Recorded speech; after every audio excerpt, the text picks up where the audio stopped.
My name is Kirsten Conrad, and I'm the Extension Agent for Arlington County and the City of Alexandria. And I want to welcome you to this morning's virtual classroom presentation by Master Gardeners of Northern Virginia and Cooperative Extension. Today's presentation is going to be on native grasses, sedges, and rushes for the home garden. Our presenter today is Elaine Mills, and Elaine is one of our most frequent and most talented public education presenters.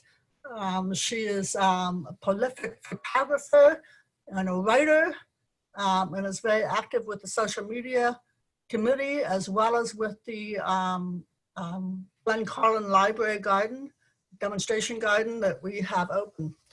I know she's going to be, you're going to enjoy her presentation today. She's going to do a great job for you. And I know that she's going to tell you a lot about the demonstration gardens as we go along here. Hopefully you'll tune in to the various resources that we have available for you at the Master Gardeners of Northern Virginia website. The demonstration gardens, the plant clinics are not working right now, but the help desk is. I know that you have a piece at the end on that, don't you, Elaine? Yes, I certainly do. I'll be giving a lot more information about the services we provide to the community. All right. Elaine has been a Master Gardener since 2012, and again, you're going to enjoy today's presentation, so welcome.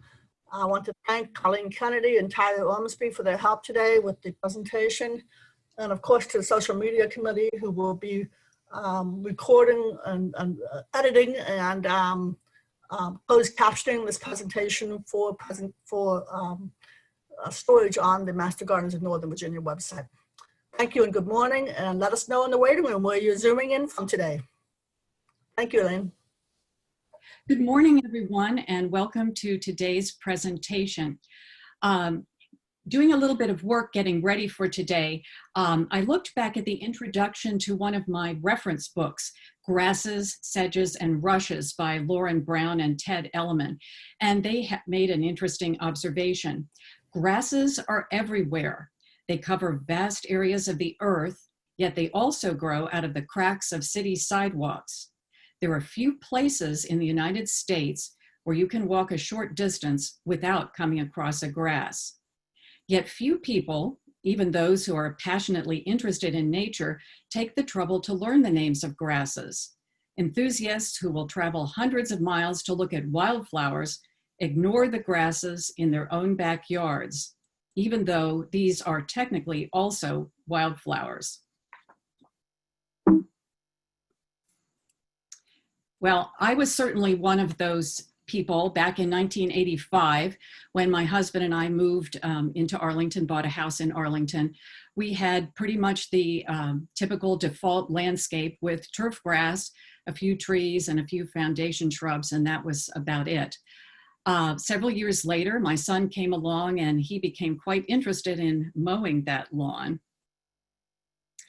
Fast forward to 2010, both of my children had moved on to their own pursuits, and as you can see, my lawn was not doing very well at all.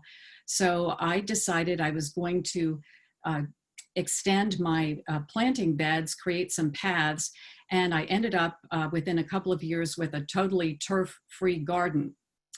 So how, you may ask, did I become interested in other types of grasses at all?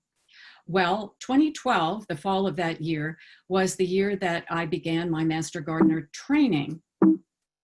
And after I became certified, one of the very first projects I took on was creating a series of fact sheets. You'll now see them on our Master Gardener's website. They're referred to as the tried and true native plant fact sheets. And over the next couple of years, I began going around to our demonstration gardens and many of the local public gardens to take photographs of the plants as illustrations for those fact sheets. And I was principally focusing on trees and shrubs and perennials. But as I constantly visited the gardens throughout the seasons, grasses began to capture my interest.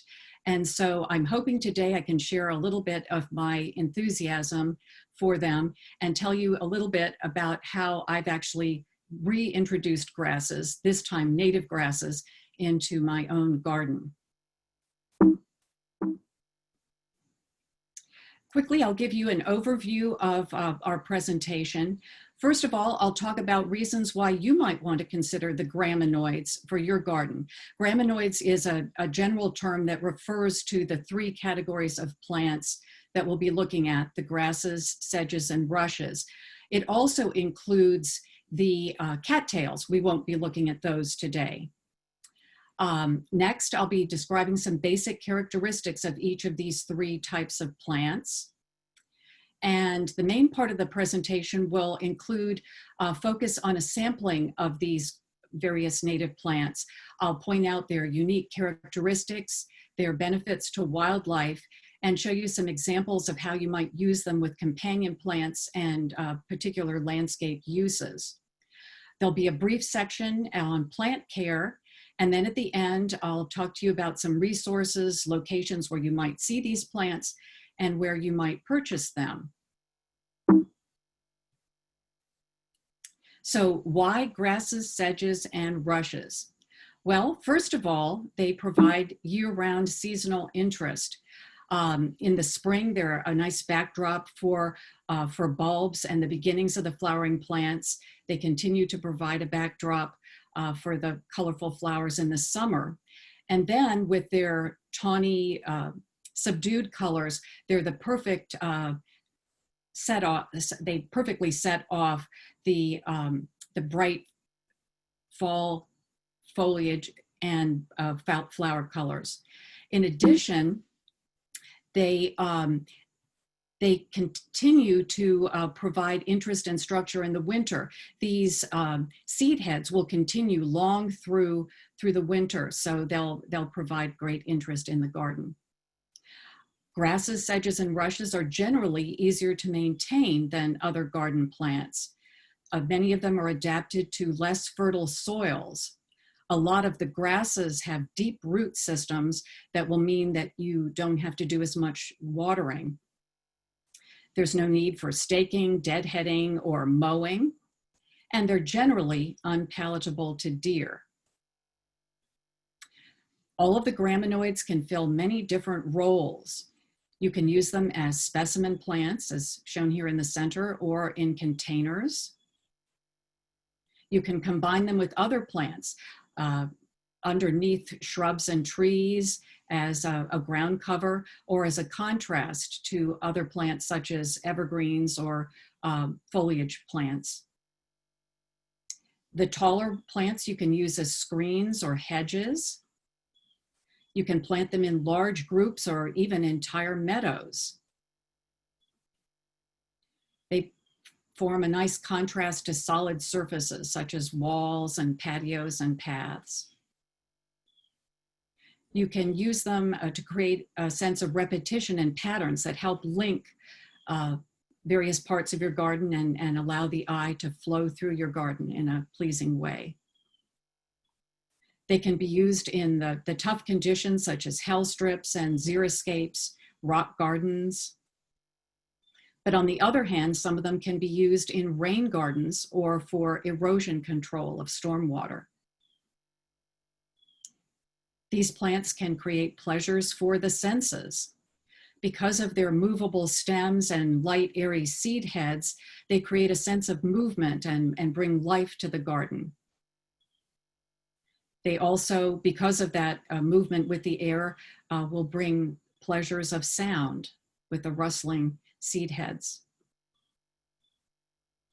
They have many interesting types of flowers and seed heads. Some of them are bristly, spiky, or airy. And grasses don't just come in green. They come in a variety of colors, and some of the plants will actually turn color. Either the foliage or the flowers or seed heads will turn color over the seasons. Grasses, because of their interesting flower heads, really have interesting relationships with light. Here's a wonderful example of backlighting of these seed heads. Some of them take on a metallic sheen, as these two do. This plant, it looks almost like children's sparklers in the sun. And they look particularly attractive also when form on the plants in the wintertime. And also because of their airiness, they have a sense of transparency and create a sense of depth in your landscape when you can look through and see the landscape beyond. Now, I'm recommending native species, and you might wonder why. Well, first of all, many of the popular non-native grasses are considered invasive. They won't just stay in your garden necessarily. Here's a perfect example where someone's small patch of bamboo from a residence back here has grown tremendously to spread all along the George Washington Parkway. And the invasive plants do that in a number of ways. The seeds can either be carried, the pollen can be carried through by wind. Sometimes animals will carry the seeds. Water can also transport the seeds, and some of them will reproduce from even the smallest segment of stem and roots. And unfortunately, as you see here, some of these invasive plants are still widely available from nurseries.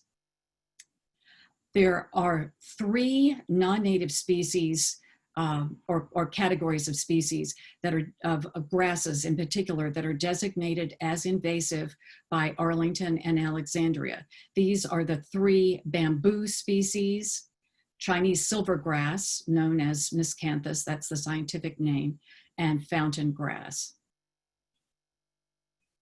So why choose the native species? Well, native species can give a sense of place. They can really make you feel at home. You get the sense of a forest edge or a meadow that's typical of this part of the country, of the mid-Atlantic, the East Coast. Native species have evolved in the local environment, so they're most likely to do well with our particular weather and climate conditions. And they'll also be less prey to various pests and diseases. They've also evolved with our local wildlife. And as we're learning from many of our environmentalists, such as Doug Tallamy, what we can do in our local home landscapes can provide a great deal of support for wildlife. Examples would be nectar and pollen for our pollinators. Various species of moths and butterflies can actually feed on the foliage. The plants serve as host plants. They also can provide shelter and nesting materials for wildlife. And finally, native species actually have great ornamental qualities. The leaves can be very interesting. They have dramatic seed heads. And as I mentioned, they last into the winter to provide interesting architectural structure in the garden. So first, we'll quickly look at some of the characteristics of the 3 types of plants: grasses, sedges, and rushes. Native grasses are monocots and members of the Poaceae family. As you may recall from early botany classes, monocots are so called because of the monocotyledon, the single seed leaf that forms. And they also have flowers with their parts in 3s, and they have leaves with parallel veins. Native grasses can be either annuals or perennials, but for our purposes, we'll be talking about perennials. They'll die back at the end of a growing season, but then come back again. They can be categorized as either cool or warm season plants, and I'll go into more detail when we get to the section on grasses. They generally are abundant in dry, open habitats. Many of the grasses were actually part of the short grass or the tall grass prairies. They grow in ever-increasing tufts, and the new shoots that form on the sides, the above-ground shoots, are referred to as tillers. And they can provide habitat for feeding, nesting, and sheltering. Native grasses have round or flat stems, and the stems are hollow. They have swollen nodes or joints along the stems. The leaves themselves are flat, and the leaf sheaths are open. The leaves are two ranked. That means that they occur in two rows on opposite sides of the stem. And they have both vegetative and floral stems, the stems with leaves on them and stems with the flowers. And many of the flowers, referred to usually as inflorescences, can be quite showy. The flowers, as I mentioned, are wind pollinated. Native grasses have fibrous roots, and many of those root systems can measure 6 feet or more. This is a very popular slide. And for comparison, take a look here at turf grass with its roots measuring just a couple of inches down. This explains why we have to be so concerned about watering in order to keep turf grass green year round. I've added captions to let you see some of the root systems of some of the grasses I'll be talking about. And you can see that they're measuring in some cases down to 8, 10, 12 feet. I'm particularly pointing out buffalo grass here, which I'll be talking about at the end of the presentation, which is sometimes proposed as an alternative turf grass. And you can certainly compare the difference in the root system with our traditional turf grasses. These root systems help the plants absorb water and minerals. They stabilize the plant, and they also stabilize the surrounding soil. Looking quickly at our sedges, they are members of the Cyperaceae family, and most of them, the ones I'm going to be talking about, are in the Carex genus. They're also monocots, and superficially they resemble grasses. They're primarily perennials, and most of them are evergreen, and they tend to be cool season shade-loving plants. They also prefer, for the most part, moist to wet environments. They're clump forming, and rather than having deep root systems, they spread by long rhizomes, and they're also useful in erosion control. Now, their stems in cross-section are solid and triangular. The leaf blades may actually be folded, and the base of the leaf is enclosed with a sheath. Unlike the grasses, which are called 2-ranked, these are 3-ranked, with the leaves arranged spirally in planes along the stem. And sedges produce only floral stems, not the vegetative stems, and their flowers tend to be inconspicuous. They're also wind pollinated. And as I mentioned, they spread by rhizomes, and here's a great photo to show you how they spread laterally. Native rushes are members of the Juncaceae family, and again, superficially resemble the grasses and the sedges. They're evergreen, and they tend to thrive in colder regions and favor moist conditions such as pond edges and bogs. And like the sedges, they will spread by rhizomes. Here's a great photograph that shows you a way to compare the stems of the 3 categories of plants. And I've included a little poem that can help you remember that sedges have edges, rushes are round, and they're usually filled with a solid pith, and grasses, which can be round, are hollow right down to the ground. Do we have any questions at this point? Yes, Elaine, we have a couple of questions. One person asked if you could make recommendations about which of these do well in the shade. I will be getting into great detail about which plants favor the sun and which plants favor the shade as I get into our little mini encyclopedia of plants. Okay, thank you. And one person asked if the term clump forming is the same thing as tufts. Yes, I would say that it is. Okay. And do you want to tell everyone about your native plants fact sheet? The set of fact sheets? Yes. I'm going to be giving a lot of detail about those at the end of the talk under resources, and I'll tell people how they can get to those fact sheets and make use of them. Okay. So I'll be happy to address that at the end. Someone else asked if you should cut or trim these.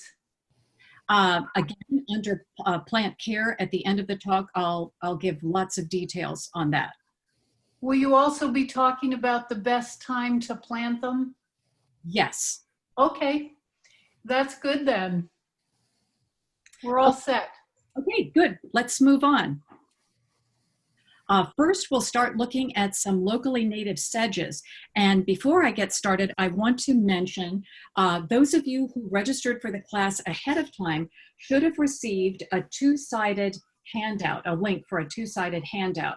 The first side will actually give you a list of the plants that I'm going to be discussing. It will give you the common names and also the scientific names. The reason I give the scientific names is that many of our native plant sellers actually sell them by the scientific name.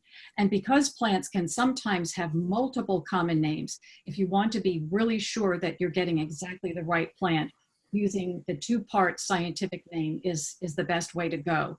On this sheet, I've tried to leave you a little bit of room so you can jot down some notes, maybe flag plants that are of interest to you. And certainly when you want to come back to the recording, you can go back and add extra details.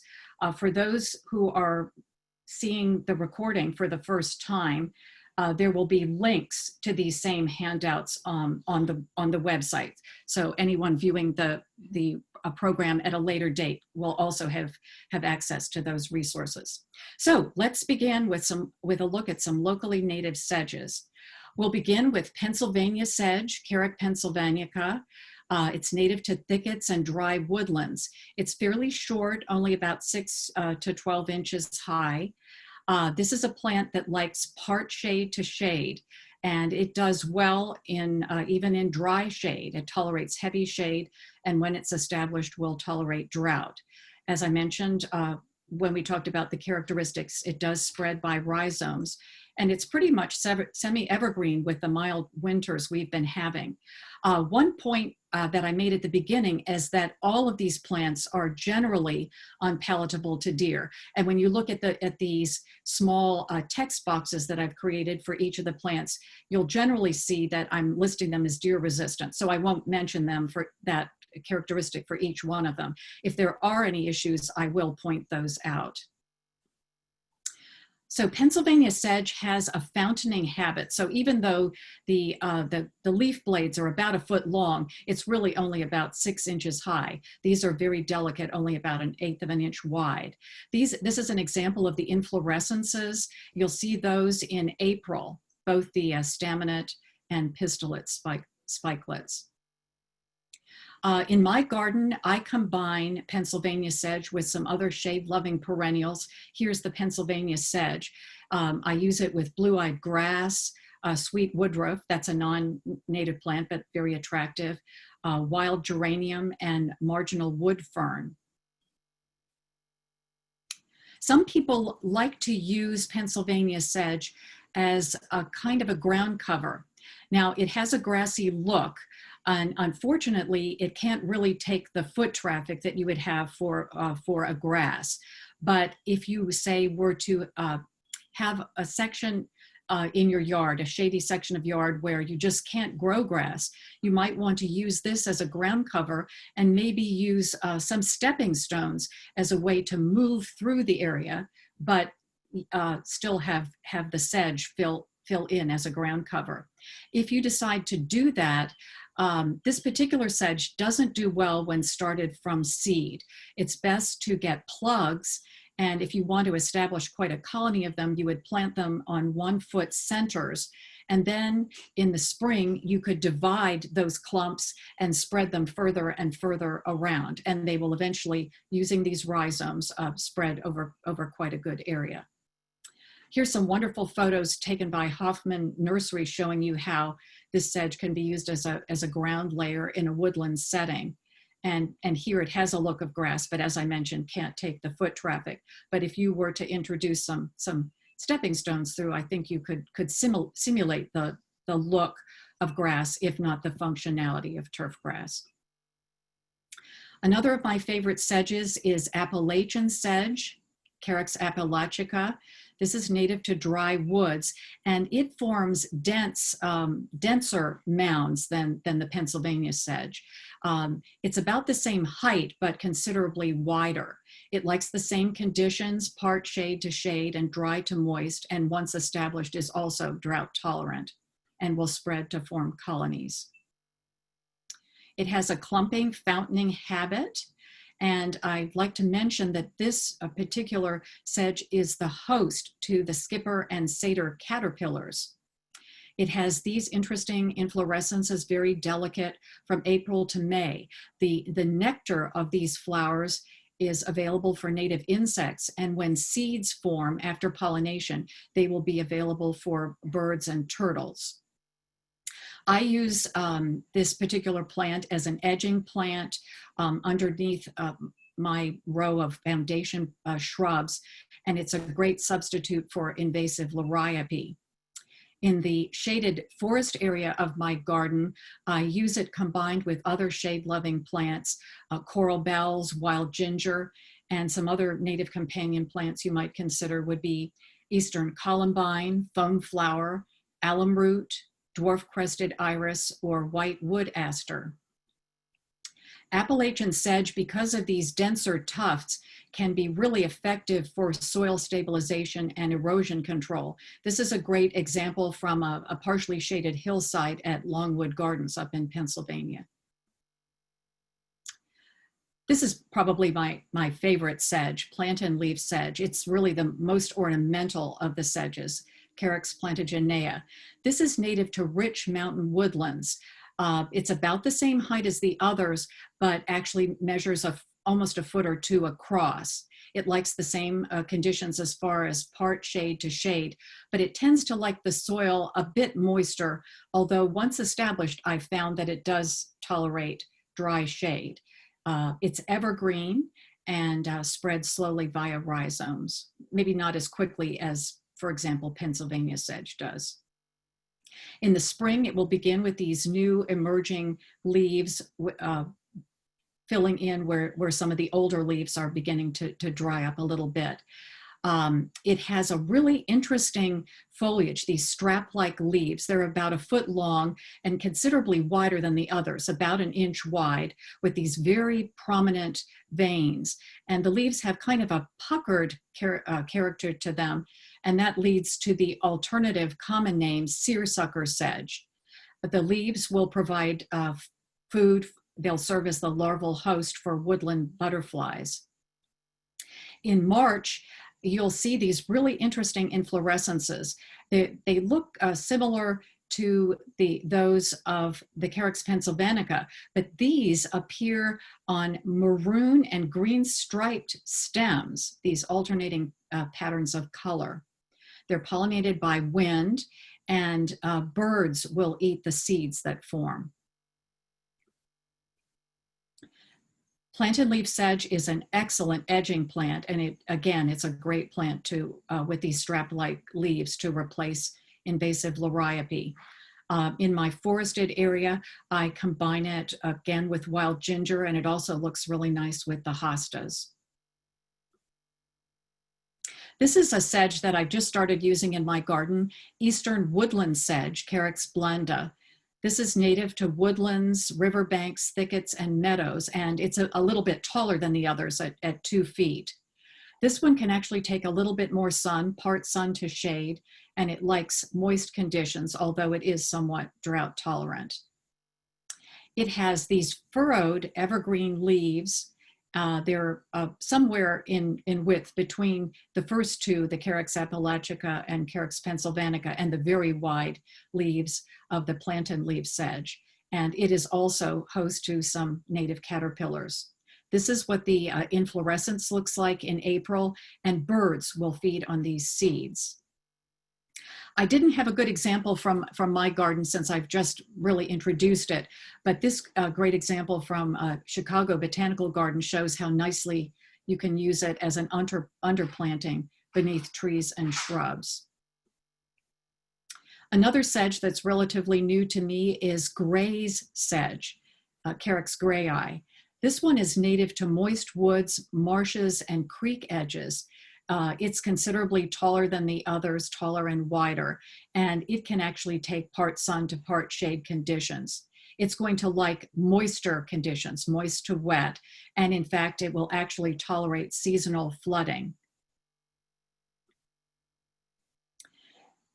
It has glossy pleated foliage and these very distinctive flowers.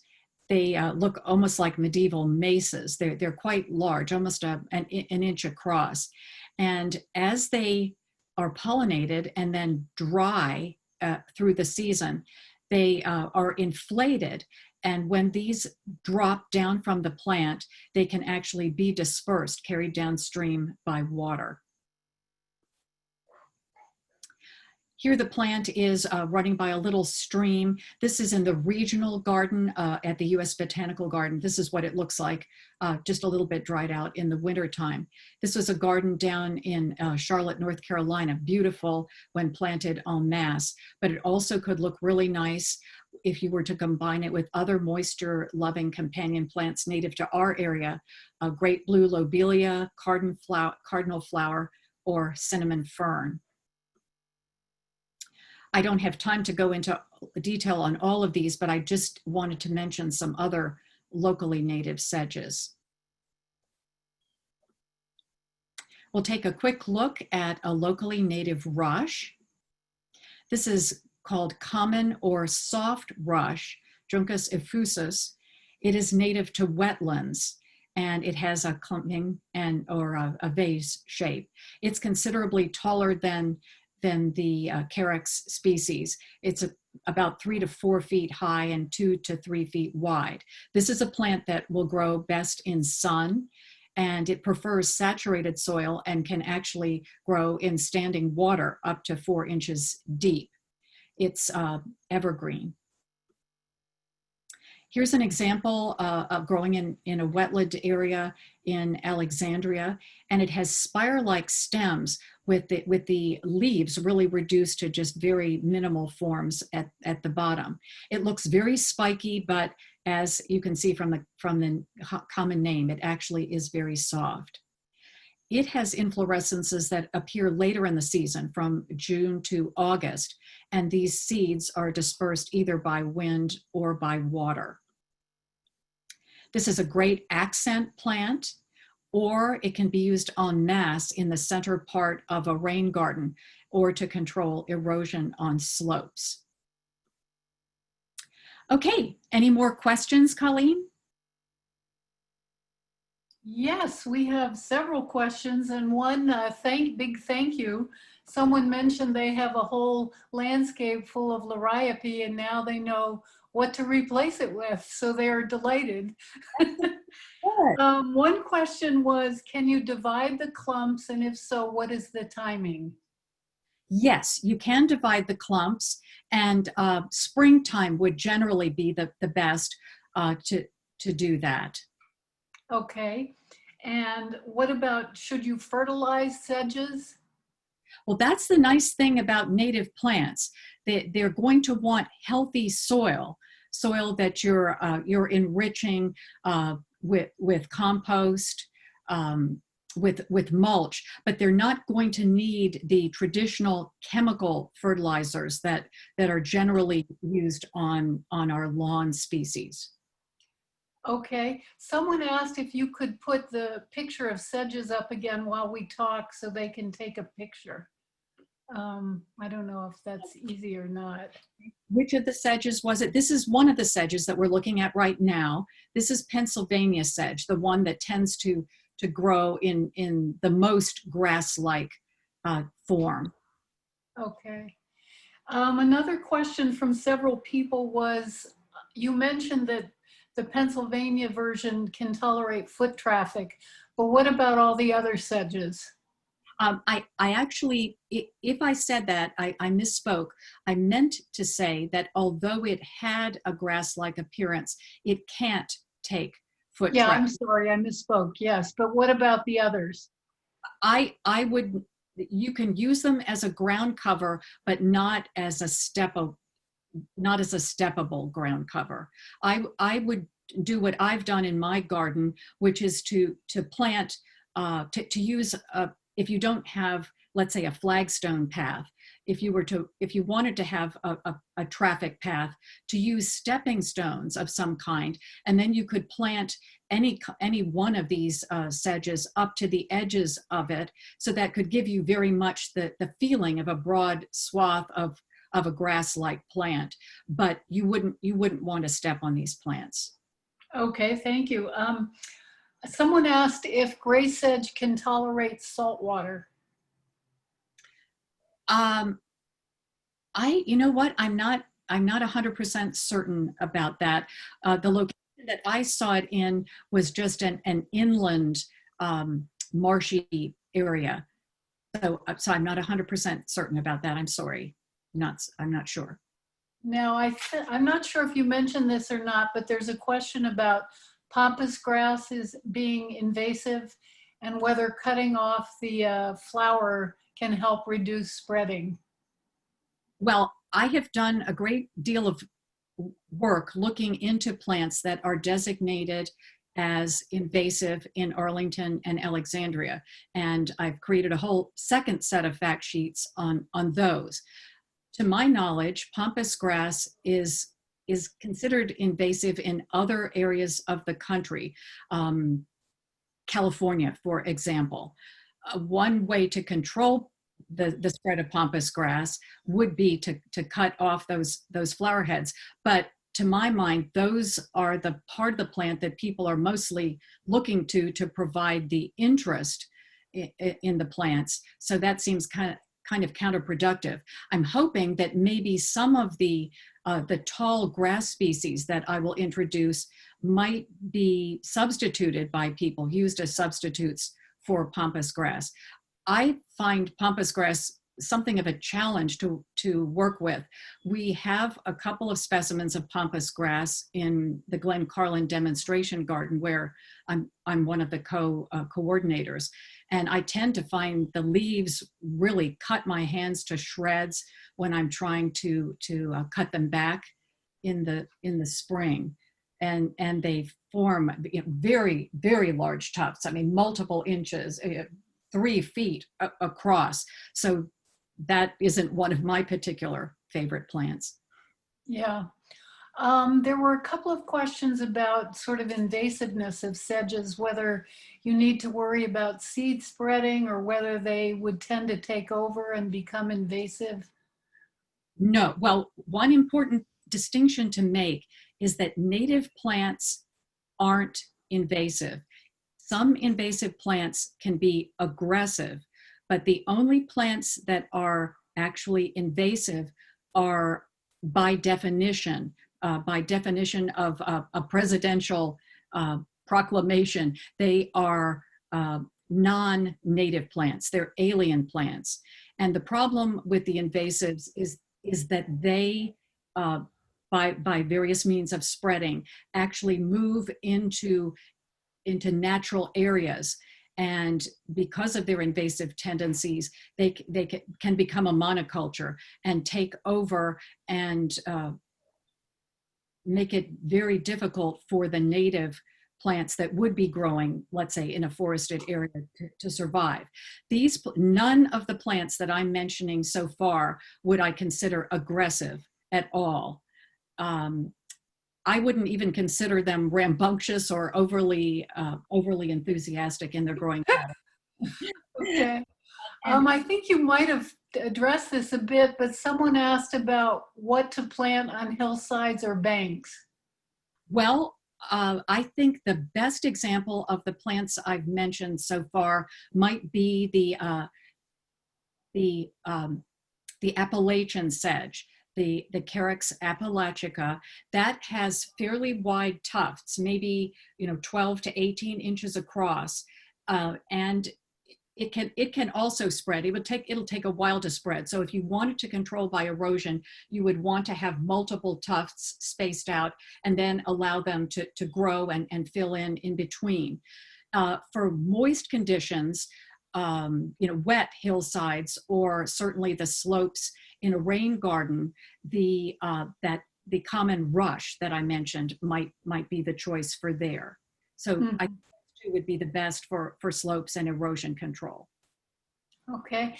Someone asked if you can divide sedges, and if so, when? The sedges can be Yeah. divided, the clumps can be divided, and springtime would really be the best time to do that. Does it matter before or after flowering? I would do it before flowering. They'll flower in about April. So if you were to do that in let's say late March or early April, I think you'd be okay. Okay. There was a question about if you're planting on one per square foot, do weeds tend to take over the remaining area? Well, what I would do would be to have a light area of mulch, a leaf, let's say a leaf mulch, in between the plugs, and then the that particular sedge, that the one that's actually pictured here, the Pennsylvania sedge, will spread by rhizomes, and you'll begin to see little small tufts like this coming up in between, and then they will get more substantial as time goes on. So I think as long as you were to keep the area nicely mulched in between your plugs, that should be, you should be able to keep the weeds under control. Okay, someone asked about path rush, which I'm not familiar with. Is that Juncus tenuis? I'm not sure. There are several other native rushes, and because I had so many plants I wanted to share with people, and because I didn't have experience growing I haven't even grown the common rush myself. I've just seen it and admired it. I can't answer details about that particular one, but I believe that is another native rush. Okay.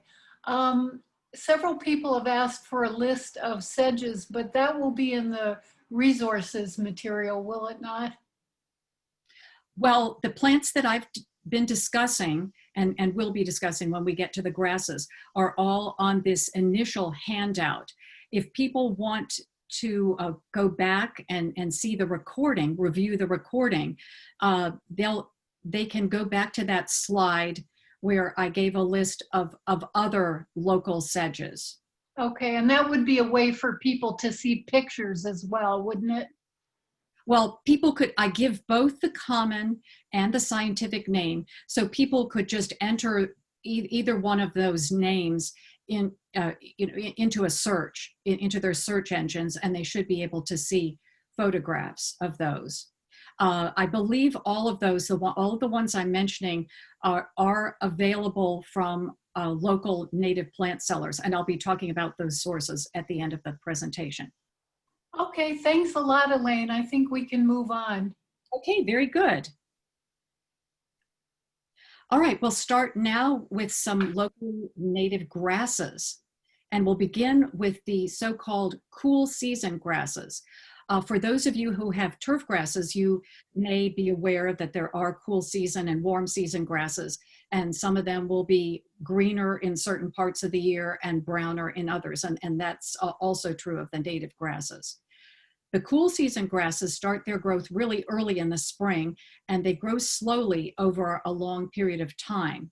They'll continue their growth during the period of cool weather, when we tend to have somewhat more rain in the springtime.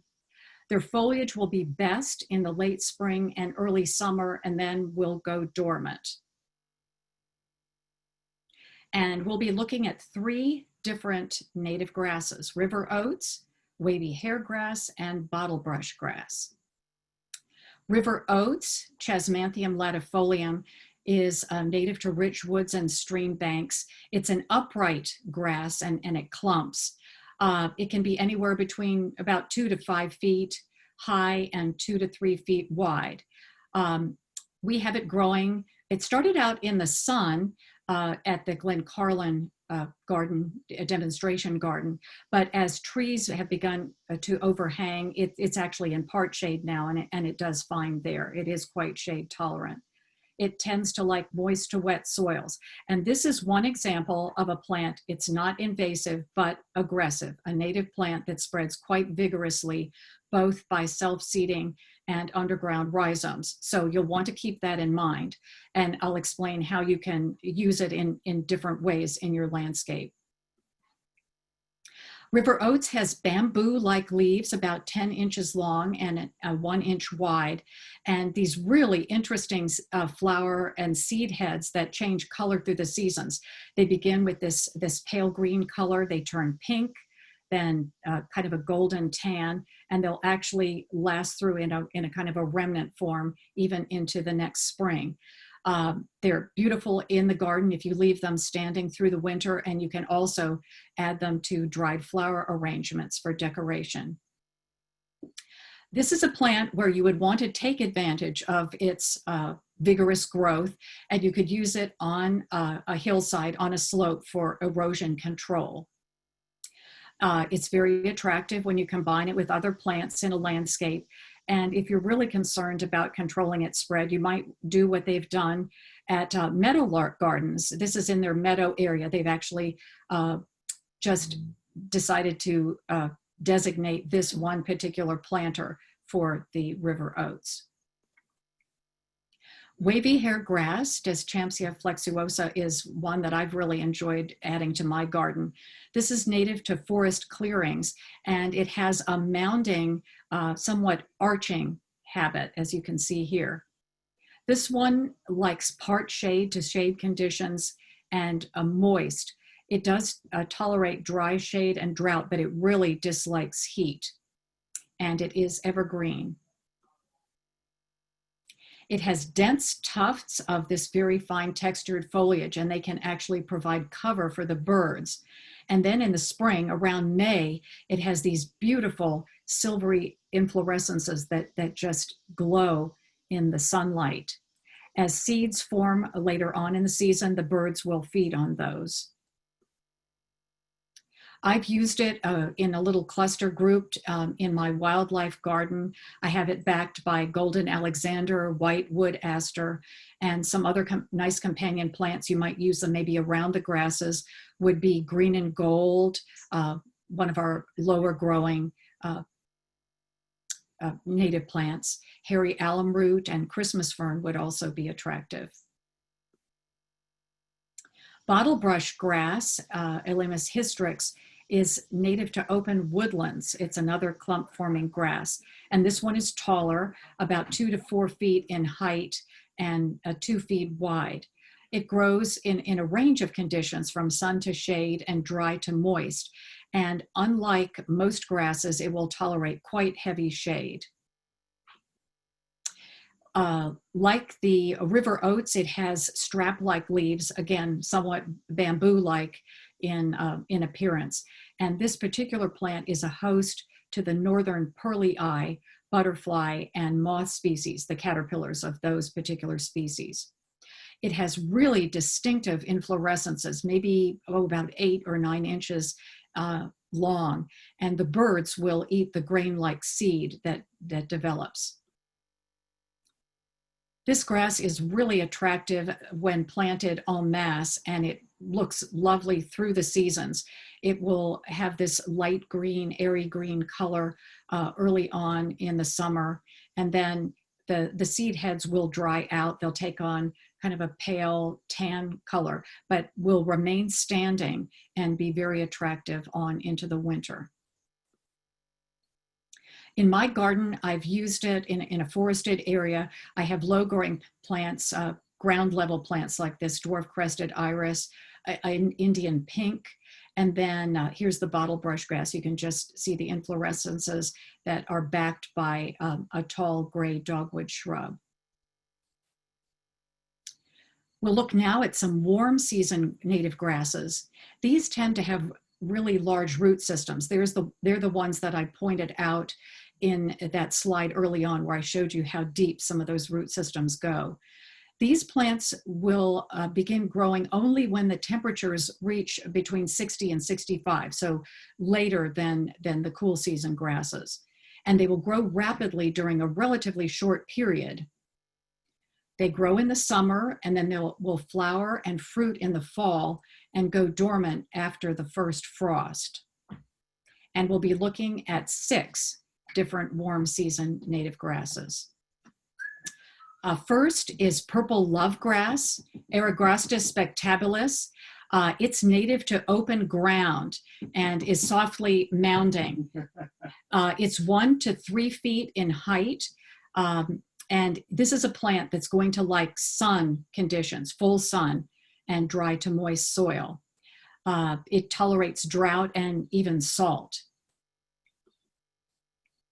It begins with a set of basal leaves that are blue-green, about 10 inches long, and it's the host for the Zebulon skipper. Then in August, it develops this cloud of pale green panicles.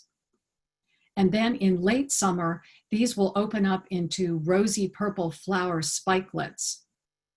It's really attractive en masse in September. This is a picture I took walking along Washington Boulevard, where these were just growing naturally. When I saw them here in this meadow-like area, they were maybe only about a foot, 18 inches high. In my garden, they've actually grown to almost 3 feet in height. Then as fall comes on, the seed heads will turn from that rosy pink color to tan, and the birds will forage on those seeds. Here's an example of how they look filling in between some taller grasses in a meadow. And the interesting thing about this grass is that the seed heads actually detach into these long spikes, and they'll look a bit like tumbleweed as they blow through the garden. Muley grass is certainly one of the most spectacular of the native grasses. It's native to prairies, and it has a very rounded crown, about 2 to 3 feet high and wide.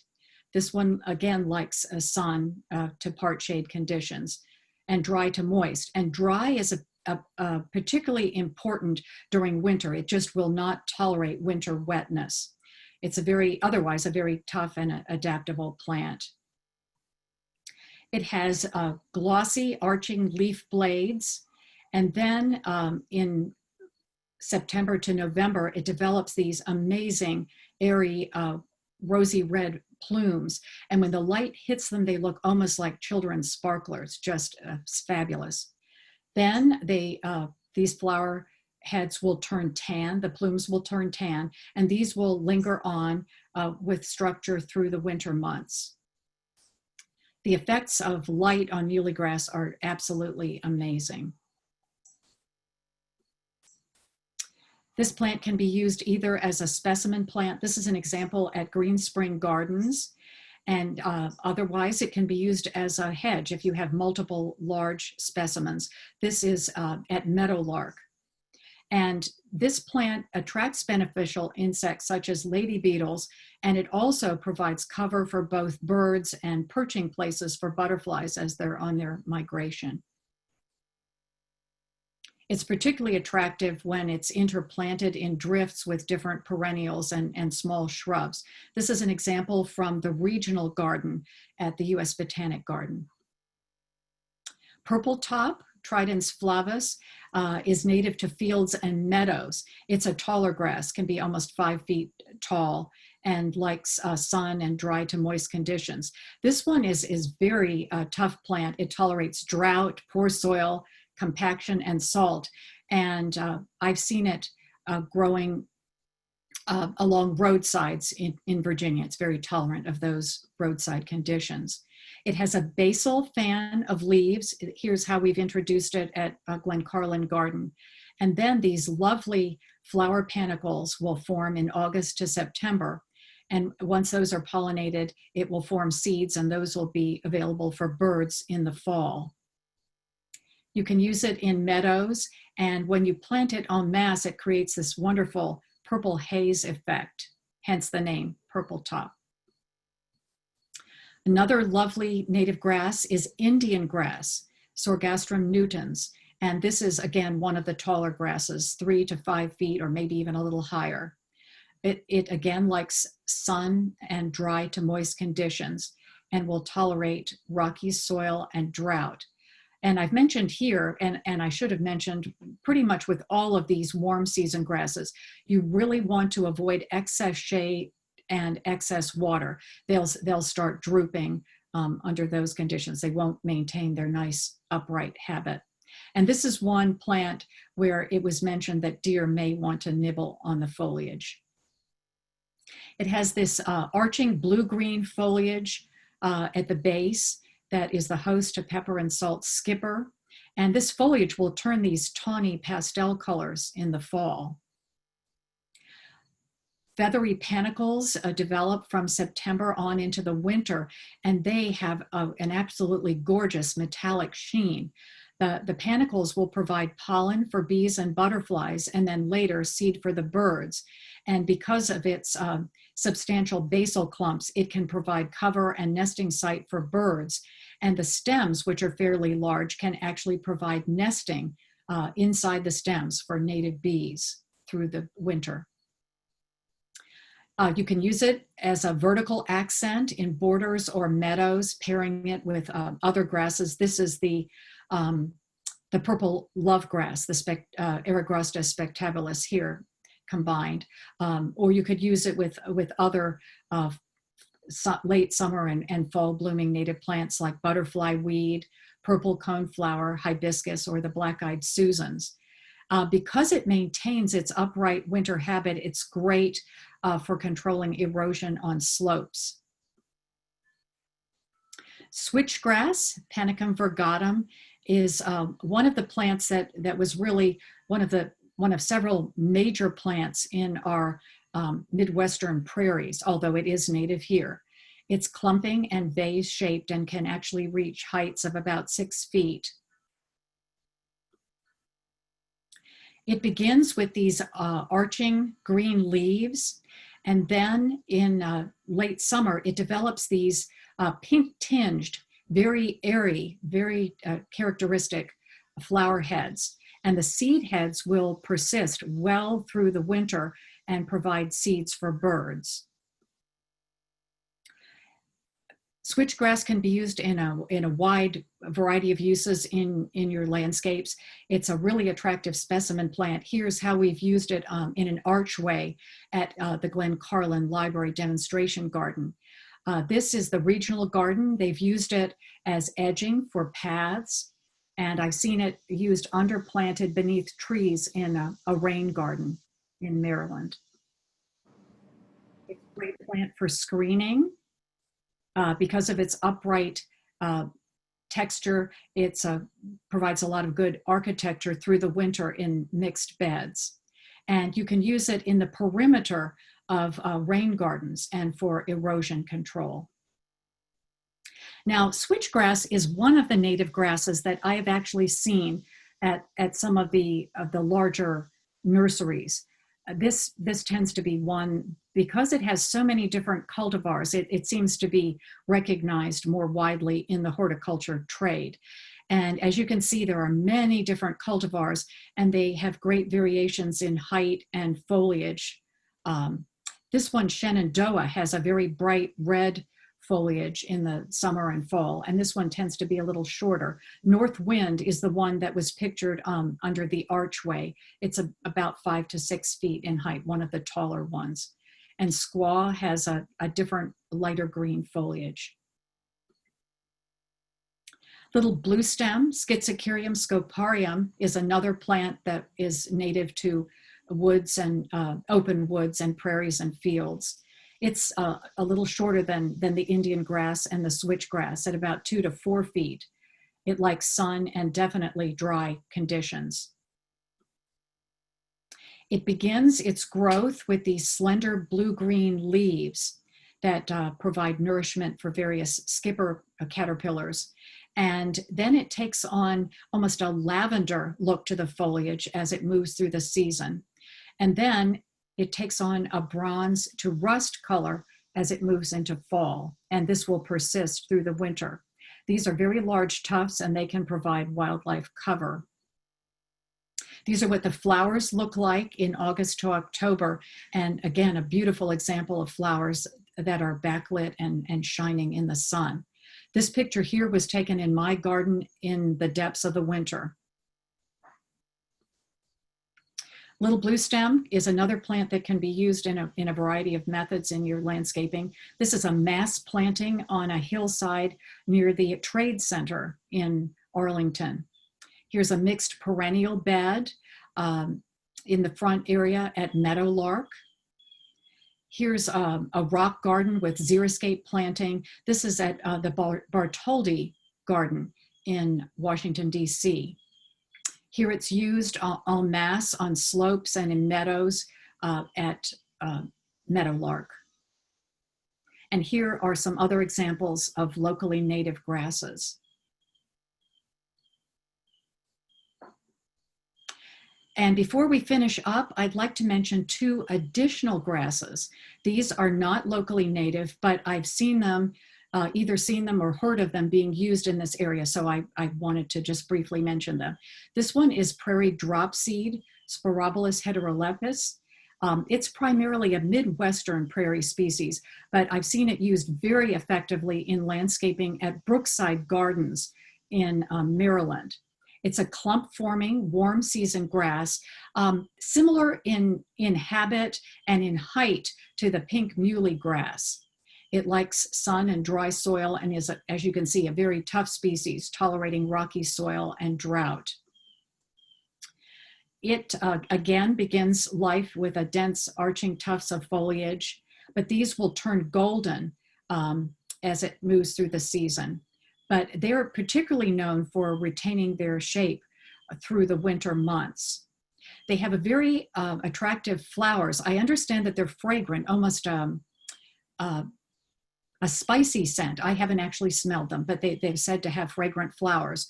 And those bloom from June to August. And the seeds that develop are relished by songbirds. You can see different landscape uses.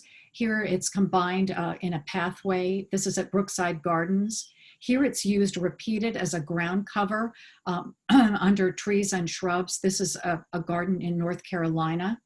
And here it was used en masse in large parking lot beds, again at Brookside Gardens. Now, one other grass I'd like to mention, since some people might want to be looking for a possible turf grass replacement, is buffalo grass, Bouteloua dactyloides. Now, I don't have personal experience of this, but I've been learning something about it from presenters at the LAR Native Plant Symposium. This is a plant that's native to the shortgrass prairie of the Midwest. It's a warm season grass with fine textured foliage. The foliage grows about 10 to 12 inches tall, but it drapes over, so it's really closer to maybe 5 or 6 inches in height. It likes sun and dry soil, and it forms a very dense sod, and it's tolerant of heat and drought, and unlike our traditional lawn grasses, no fertilization is required. This is what the grass looks like if you mow it. The recommendation would be to mow it no shorter than maybe 2 to 3 inches, and you would only need to do that several times a year. Or you could leave it as it is for a natural look. And this is what it would look like as it goes dormant in October and then in January. This is the way that all grasses, including the grasses, the non-native grasses that we use as our lawn grasses, this is their life cycle. They will have a period of growth when they're very green, and then they have a period of growth when they're brown. So actually trying to keep them green all year round is very unrealistic. It's rather wasteful of our precious water resources, and it's not very sustainable. This grass, incidentally, is the larval host for skipper butterflies. So quickly to answer a few of the questions that have been raised about plant care, we'll look first at the native sedges. Most of them really require just a little bit of annual attention. You can plant them in either the spring or the fall. And really, they're not going to need much attention beyond just some combing out or raking out of the foliage. This is what either the Pennsylvania sedge or the Appalachian sedge would look like in the early spring. You can just gently pull out these or clip away these little leaf blades that have turned a bit brown over the season. And then this is the new growth coming out, and this will eventually grow out over the drier blades. And then this is what the plantain leaf sedge looks like. It's an evergreen, so it has these large strap-like leaves. They eventually will die back, and then you'll have lush central growth here. So you can just, as I said, remove the dead leaves by hand, and you can cut them back really anytime when they're actively growing to see new shoots. And you can lift and split them pretty much anytime during active growth. I tend to do it, as I mentioned, in answer several times to the questions in the springtime. Now, as far as native grasses go, again, they are going to require relatively little annual attention. Now, because they have larger tufts, it's generally better to plant them in the spring to avoid frost heave of their root systems in the fall and the winter. And as I mentioned several times, you're going to want to avoid excess shade and water for those warm season species. And it's important in my mind to actually retain these plants through the winter. They look very attractive. They have ornamental interest. They'll provide architectural structure to your garden. And in addition, they'll be beneficial to wildlife. Some of the larger grasses have stems that are big enough that insects, like our native bees, can have their next generation larvae grow inside of them. Birds can be feeding on them, on the seeds, and with this basal structure, they can provide some cover and nesting materials. What you'll want to do with the grasses is to cut the old dried stems down to about 4 to 6 inches, and you would do that in the early spring before they start leafing out. So as I mentioned, the cool season grasses will start leafing out sooner than the warm season grasses. You can remove those cut pieces from the crown and then just use them as a kind of a mulch around. And to propagate them, you'll want to use a combination of double garden forks. Lift them up and then use the forks to pry apart some of those large tufts, and then you can propagate them and move them around the garden. And you'll do that in the early spring. And I'd like to thank Kirsten, our agent, for suggesting that you might want to interplant the grasses with spring bulbs and ephemerals as they're just in their dormant state. When you've clipped them back, the bulbs and the ephemerals would be going around them, and then as they die back, the leaves of the grasses will begin to come out and smother the dying foliage of those spring plants. So I'd like to give you now some information on resources. As Kirsten mentioned, Master Gardeners are an organization of volunteers with Virginia Cooperative Extension. Our particular unit serves Arlington and Alexandria. And Virginia Cooperative Extension promotes public education with environmentally sound gardening practices. And we do this in a number of ways. We have a help desk, and normally people would be able to physically come to the help desk, which is located at our headquarters in Fairlington. But right now, the help desk is operating remotely, and if you have any gardening questions, whether it be on soil tests, vegetable gardening, lawn care, you can write to this email address. It's MG for Master Gardener, ARL for Arlington, ALEX for Alexandria @gmail.com. We normally would have plant clinics both at the Arlington Central Library and at various farmers markets around Arlington and Alexandria. Those aren't functioning right now. We have 5 different demonstration gardens scattered throughout Arlington and Alexandria. Those are open, and you're more than welcome to come visit them at any time. And if you happen to come when we have Master Gardener volunteer work parties, you can actually speak with us. We are all wearing our masks and gloves right now, operating in a socially distant manner, but you're welcome to come and ask us questions while we're there.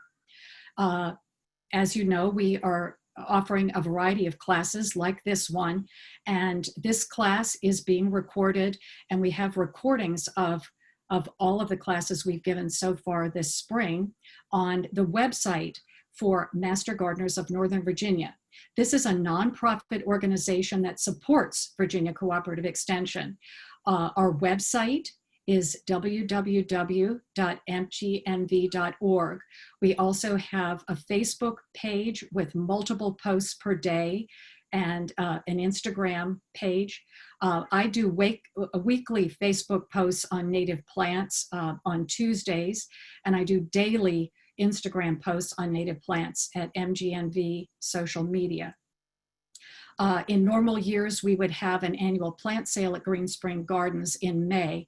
And we're hoping that perhaps the rescheduled Green Spring Gardens sale for, I believe it's October, we may be able to participate in that. To give you a few more details about the mgnv.org website, we've talked several times about the tried and true fact sheets for native plants. And you'll find those by going to the plants menu tab that's right here on the website. And we have fact sheets categorized by different plant types: trees, shrubs, perennials, and you'll find them for all of the grasses and sedges I've spoken about today. So you can get a review of and a lot more information on their appearance and their care. And as I also mentioned, I've created a second set of fact sheets. You also get to it under this plants menu tab.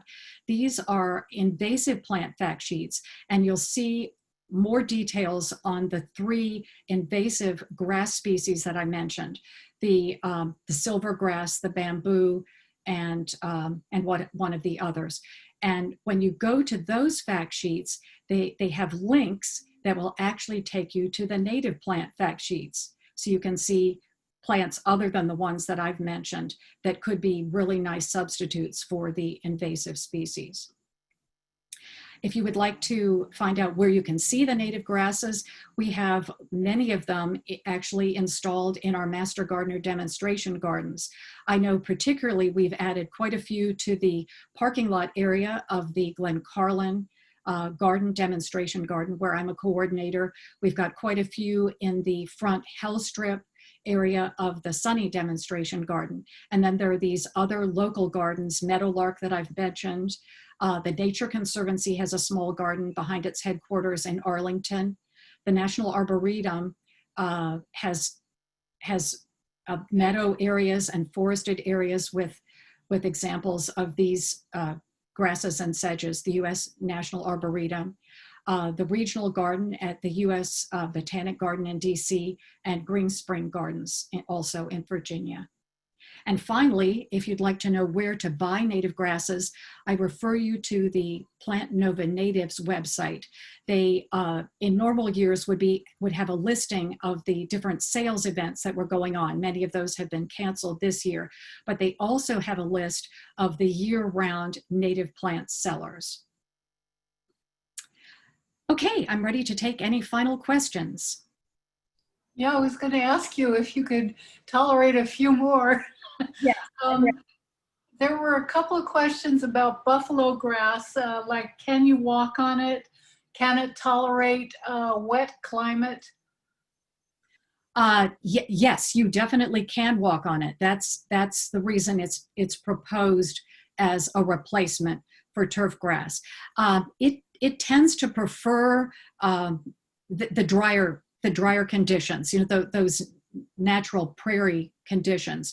And because it has really deep roots, as I pointed out in that slide that showed the different root systems, it's not going to need so much of the supplemental watering that our traditional lawn grasses need. I'm not sure how well it would tolerate the exceedingly wet conditions. Some of the other ground covers might be better for those wet conditions. Okay, do you have a list of the top shade tolerant grasses? The shade tolerant grasses, well, Yeah. the cool season grasses that I mentioned are the best for shade. Northern sea oats can grow in sunnier spots, but it can also tolerate a certain amount of shade. That's the Chasmanthium latifolium, the river oats.